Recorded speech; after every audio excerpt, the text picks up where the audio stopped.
Bom dia, Tupandi. Mais um lindo amanhecer nessa cidade, aqui no Rio Grande do Sul.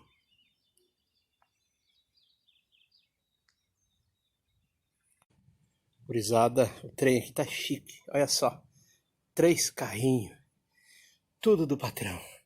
E olha lá, quem tá se erguendo. Hoje eu vou mudar o cardápio aqui no Guri. Olha aqui, ó. Então aqui vai sair um macarrão, né? Bem bagual.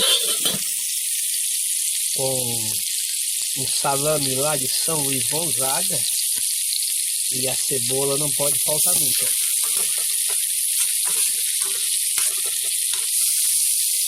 E aqui, ó, só para vocês ficarem com inveja do Marco do Sul, essa é a paisagem que eu tenho aqui do Guri, tá bom, gente? Onde eu estou trabalhando. Olha que trem chique.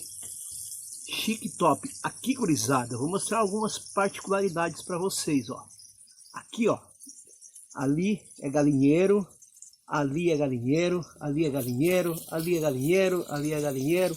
Lá em cima é galinheiro, ó, tudo galinheiro, gurizada. Ali, ó, tá vendo, ó, tudo galinheiro. E lá, ó, lá em cima, ó, uma das maiores fábricas de móveis, eu acho que do Brasil, a Capesberg. Olha, eu até vou dar um look para vocês, dá uma curtida, ó. Daqui até aqui, ó, tudo isso é a fábrica. Então o trem aqui é top das galáxias.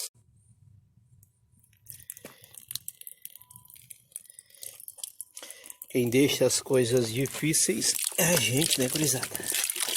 Olha aqui que chique, ó.